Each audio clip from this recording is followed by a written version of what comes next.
Alex, so welcome back to another video. Today I am bringing you some more standalone reviews.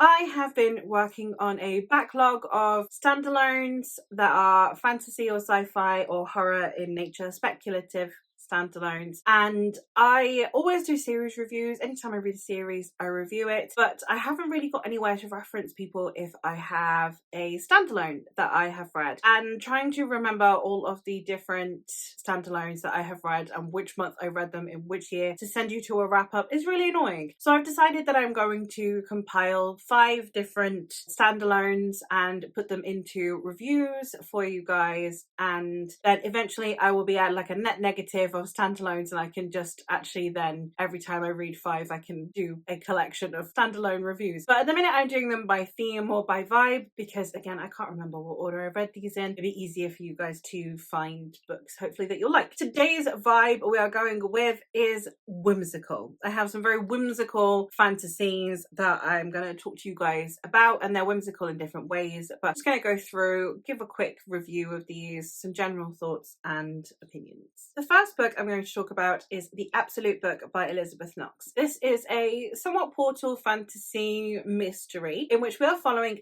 Taryn, and Taryn remembers her family's library but only barely, and she's forgetting more and more since her sister died. Her sister was murdered in a rather brutal way, and when people start asking questions about her sister's murder, her family's library, and something that is called the Absolute Book, Taryn begins to dig through both her memories and her family's estate so that she can find the answers she searches for. And while we are at it, she is also being hunted, and she is also hiring people to help her. She is someone who, following the trauma of her sister's death, decided that she wanted to marry for security, not for love. So she has wealth, but she does not have really anyone that cares for her. It unravels past there. This is a book that is very easy to spoil, so I am not going to talk much more than that, but it does have a somewhat fae-like element, and it does also, of course, have a portal element to it as well. And this is one that I found it very strange. It was a very strange reading experience. Taryn is a very, very strange protagonist to follow, because she is deliberately cold and standoffish because she has shut off all of her emotions following the trauma of her sister's rather violent death. So obviously you have someone who is cold, but that means that it makes it very hard to relate to this character, and therefore it makes it hard to care about the character. So then the only thing that's really pulling you through at the beginning while you're still with this very aloof and distant character is the mystery, and I'm not much of a mystery reader, so intrigue alone is what was carrying me, and I wasn't all that fussed. And then things start to unfold and unravel, and the book picks up again and it becomes really enjoyable again. So I ended up giving this one like a really, really low 4 stars, like it just scraped by 4 stars, and I have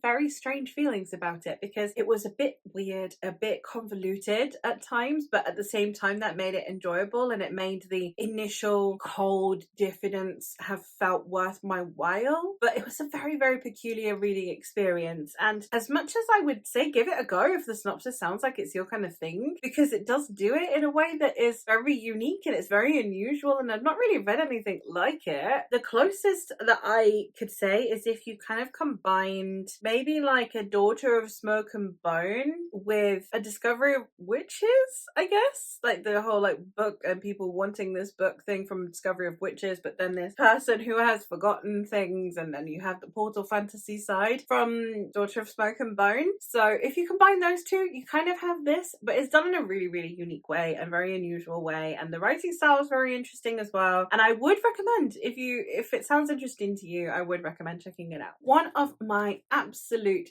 favorite standalones out there is one that I have seen pitched as both adult and YA, and I can completely understand why. It's not one of those, it's like, oh, it's very much an adult book, but because it's written by a younger woman, it's got to be YA. That's not the case with this one. There's nothing hugely inappropriate in it that would make it exclusively adult. It is just also that the content in it is still very, very accessible to adults and isn't too young. There's not the level of like angst and melodrama that you would normally get in YA, so it's perfectly readable to adults, but there's nothing inappropriate in it for younger readers. And that is The 10,000 Doors of January by Alex E. Harrow. Alex E. Harrow has fast become one of my favorite authors. I am super excited for Starling House, which is coming out this year, or has already come out this year. It's not out in paperback yet, so I don't care because I only read paperbacks. But this is one that I loved the writing style in this. It was very atmospheric, it was very immersive, and this is another one that is a portal fantasy. In it we are following January, who is the ward of this wealthy gentleman who loves trading in artifacts, and her father is this gentleman's artifactor. He's the one that goes and finds all of these historical artifacts, and then, you know, this man can display them in his giant house, and he's part of like a society of other people who do similar things, and they'll trade things, they'll buy things, and it's a very upper class turn of the century. And this one is very, very interesting to me because it had so many things packed into this one little book. You know, it's a standalone, and yet we have the portal fantasy element, which is that January can see doors, and therefore she could technically enter into other realms. Likewise, we are also having huge amounts of discussions around themes. The obvious one being, of course, the impact of colonialism, especially when it comes to the collecting of valuable artifacts from other countries and other cultures that have been colonized. And then we also have January, where she is a young woman of color who is being paraded around in an exoticizing way. So we have discussions around exoticism by this gentleman who treats her almost as though she is an additional artifact in his collection. It's very well executed in its discussions and its themes. It's not too heavy-handed, and you're just more getting it from the perspective of someone who is being this show pony for this person that she is dependent on, who claims to love her but treats her this way. And there was just lots of discussions to be had. I think that they were handled really well in this book, and that's what I was reading it mostly for. But the fantastical elements with the doors and with January's ability to see them and open them was also really, really interesting. We have some side characters in here that I also thought were really lovely, and there's a slight romantic thing going on in here that I don't think was overpowering but was very cute. And if you are looking for a very like whimsical portal fantasy, then I would highly recommend checking this one out. The last of the portal fantasies is Piranesi by Susanna Clarke. In this, we are following Piranesi, who is a man who is in this house. And this house is very unusual. It has hundreds and hundreds of rooms, and things change. You'll get sometimes the tide come in or the tide go out, and you can discover another room, or you cannot access that room. And Piranesi has lived there for as long as he can remember, but he doesn't really know why he's there. So he just wanders about the house, documenting the comings and goings of the tides, of which rooms you can or can't access. And he only has access to one other person who is also apparently stuck in this house. However, then one day, someone else seems to be in the house. There seems that there is someone else there. So Piranesi is both afraid and curious of who this person could be. You don't need to know any more than that because it's a very short book, and not knowing is kind of key. Piranesi's relationship with this house is very, very interesting because the house is portrayed as this somewhat sentient being, which I think was handled in a very, very whimsical and very interesting way. I think that Susanna Clarke had a very clear idea of what she wanted from this house and the tone and vibe that she wanted, and she imbued that within her writing style, within her descriptions, and it created a very intense atmosphere throughout the novel, and I really appreciated that. And Piranesi's unusual affection and kinship with this house is also really, really well done. I think that Susanna Clarke is an incredible writer for this. I have also read Jonathan Strange and Mr. Norrell by Susanna Clarke. I do actually prefer Piranesi over Jonathan Strange, despite the fact that Jonathan Strange is one of the longest books I own, and this one is tiny, and therefore it goes to show that writing more isn't actually necessarily better, because this was just a really, really well crafted novel, and it got straight to its point, and its point was that there was not really a point for a while. It was just what this house felt like, but it does eventually discuss a lot of themes that I don't want to get into because they don't really materialize until towards the end of the book. So do bear with the book if you're not normally a vibes reader and you do like themes, because I'm also a themes person, and without themes the book really won't stay with me. And I do think that this one's themes were handled incredibly well. It just takes a while for them to materialize. The next one of the standalones that I'm going to talk about is another one that is a lot of vibes, and that is The Inheritance of Orquídea Divina by Córdoba. This one is more along the contemporary / historical vibes. We have two timelines. We have back when Orquídea first dies, because she is an old lady and she has died, but she gives her family a very unusual inheritance. And 7 years later, we have how those gifts have manifested on her family, how those ripples and repercussions have happened. And this is a very, very unusual story as well. It's one of those that I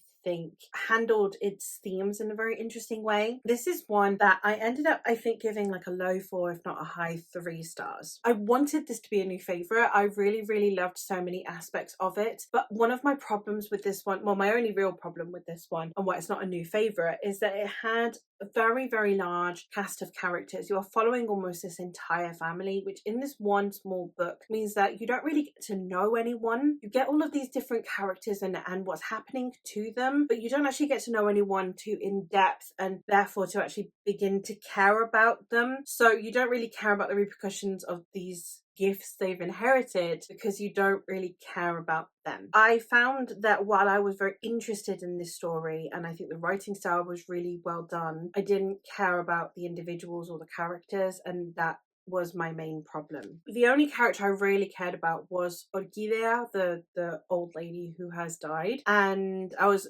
really interested in her and her story and everything that was going on with her, but getting the perspectives of her descendants, it was just a little bit of a mad scramble really, and it didn't work for me as well. So it's one of those that I actually do think would have benefited from being a series if we'd had a book about Orquídea and then a couple of books about her descendants, and how things have ricocheted across time with them would have been interesting, but it was just a little bit too packed for my liking, and we didn't have any still slow moments with the characters to get to know them. Conceptually, really, really interesting, really lovely setting as well. We've got, you know, South America and a little bit of North America as well going on here. Cultural aspects that were included in here were really cool, and it's another one of those that every now and then will imbue a bit of Spanish into the story, which I really enjoy. So many things to love. I just wish that we either it had been longer or that we had condensed down the amount of characters that we were following. And the last one I have to talk to you about today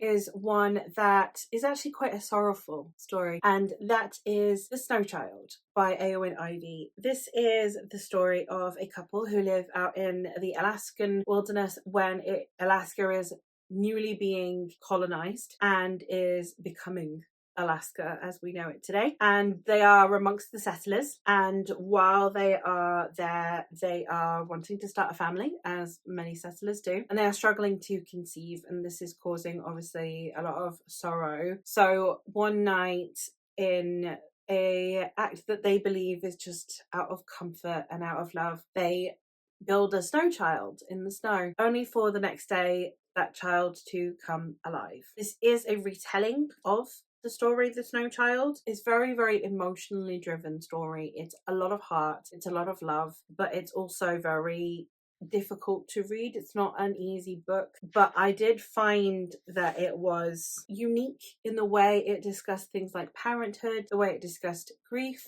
the way it discussed being broody and wanting a family and what it means to be a family, and the importance that people place on biological descendancy versus the point that you get to where you just want to be a parent and you don't care if that child shares your DNA.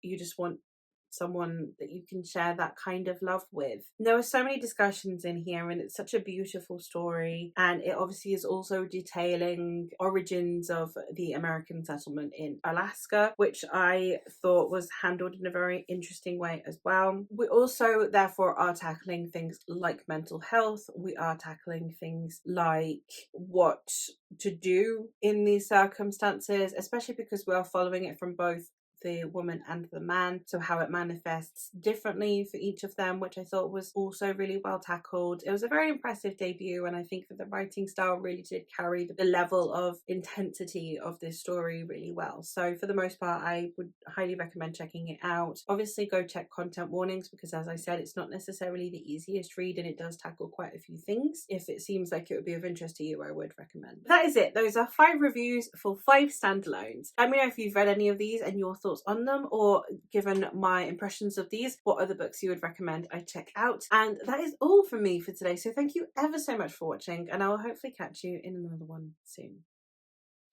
Bye.